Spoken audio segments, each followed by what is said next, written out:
Hola, ¿cómo están todos mis colegas? En el día de hoy vamos a hablar de algo bastante espinoso que se llama el IBC, algo que normalmente se escucha hablar en la nómina, y vamos a hablar de qué es, y también es un tema bastante espinoso que le saca los pelos a muchos contadores y administradores. Vamos a hablar de qué es el IBC. El IBC, como su sigla lo dice, es el ingreso base de cotización, o también con este nombre se le conoce o se determina la base de cálculo también para el pago de las obligaciones laborales y de seguridad social. Eso es lo que es normalmente el IBC. ¿Para qué se necesita el IBC? Veamos, el IBC se necesita para el pago de la seguridad social, saber cuál es el ingreso base de cotización para el pago de estos conceptos, las prestaciones sociales y los aportes parafiscales. Vamos a hablar del IBC de la seguridad social. El IBC de la seguridad social lo dice la misma norma y está establecido en la misma ley 100.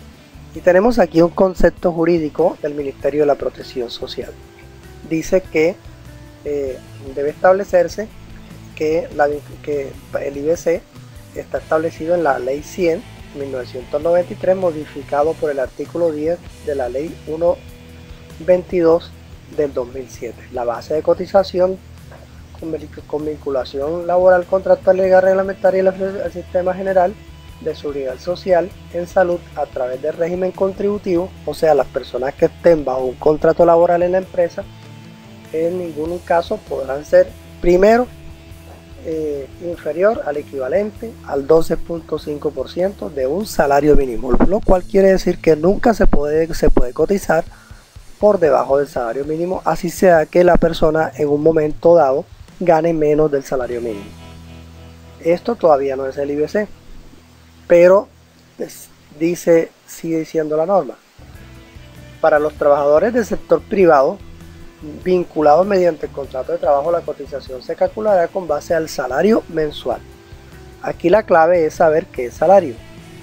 El salario mensual que devenguen para estos efectos constituye salario no solo la remuneración ordinaria o fija o variable, sino todo lo que recibe el trabajador en dinero o en especie como contraprestación directa del servicio. Sea cualquiera su forma o dominación que se adopte. Aquí este texto que vemos acá es el mismo texto que está en el artículo 127 del Código Sustantivo del Trabajo. Además agrega el artículo 129 del Código Sustantivo del Trabajo y el artículo 130 del Código Sustantivo del Trabajo, que todo eso es salario. Entonces veamos a qué se refiere cuando nos dice la norma que el IBC de la Seguridad Social es esto que está establecido aquí según la ley 100 y según el Código Sustantivo del Trabajo. Veamos. Viendo acá un artículo que tenemos del Código Sustantivo del Trabajo, podemos ver realmente lo que especifica la norma. Artículo 127 dice lo que recibe el trabajador en dinero o en especie como contraprestación directa del servicio, sea cualquiera su forma o denominación que adopte, como prima, sobresueldo, bonificaciones habituales, valor del trabajo suplementario o de las horas extras. Las horas extras también son salario. Valor de trabajo en días de descanso obligatorio. Se está refiriendo en esta parte de aquí, en días de descanso obligatorio, el valor del trabajo, subrayémoslo.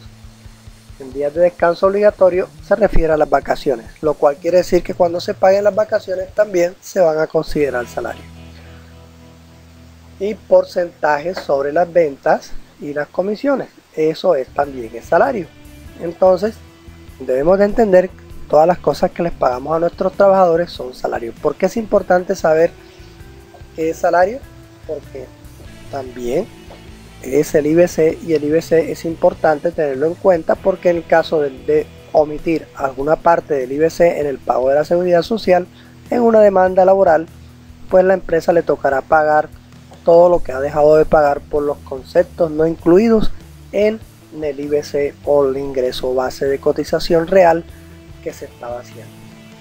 También nos dice en el artículo 129, nos dice que el salario en especie, dice el salario en especie dice acá, constituye salario en especie toda aquella parte de la remuneración ordinaria permanente que reciba el trabajador como contraprestación directa del servicio, tales como alimentación, habitación o vestuario que el empleador suministra al trabajador o a su familia, salvo estipulación prevista en el artículo 15 de esta ley. Entonces, vean que esto también es lo que es el artículo, lo que es salario en especie.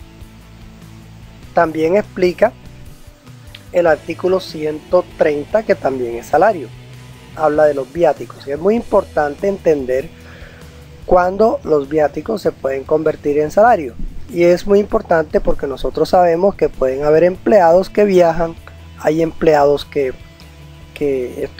van a hacer representar a la empresa y se le van a pagar unos viáticos. Entonces dice la misma norma, artículo 130. Los viáticos permanentes constituyen salario en aquella parte destinada a proporcionar al trabajador manutención, aquí manutención y alojamiento, pero no en la que tenga que por finalidad proporcionar los medios de transporte o los gastos de representación. O sea, lo cual quiere decir que cuando nosotros tengamos un trabajador debemos estar pendientes que la manutención, por ejemplo la alimentación y esas cosas, y también el alojamiento del hotel, esa parte, se consideraría salario, mientras que el gasto de transporte, por ejemplo el pasaje en el avión o el pasaje de los buses, etcétera, pues esos, o también algo que se llamen gastos de representación por ir a representar a la empresa, esa parte pues no se considera pues salario. También los viáticos accidentales no constituyen salario. Entonces, si tenemos una nómina, vamos a identificar cuáles son las partes que serían salarios de acuerdo a la norma y también lo que constituiría el IBC para la seguridad social. ¿Y cuál es la seguridad social? Lógicamente la seguridad social es la salud, la pensión, la ARP o riesgos profesionales, es los rublos que hay que pagar y que corresponden a la seguridad social del trabajador, tanto para salud como pensión. El IBC pues es el mismo, y también la ARP lo mismo, con algunas connotaciones que veremos en otros videos. Entonces vean ustedes el tema tan espinoso para la persona que sea encargada de manejar una nómina. Entonces veamos acá, tenemos una nómina con unos trabajadores. Entonces, de acuerdo a la norma, vemos que el salario es lo que dice el artículo 127, es el sueldo, las comisiones, las horas extras, las vacaciones también son salario, las licencias no son salario, el auxilio de transporte tampoco es salario, y pues vamos a llegar a un total de vengado. Entonces acá ya son las cosas que se le quitan al empleado, y de aquí se introducen las fórmulas que debemos de tener. Nunca debe estar por debajo del salario mínimo. Eso es lo importante. Aquí tenemos un ejemplo de una persona que devenga.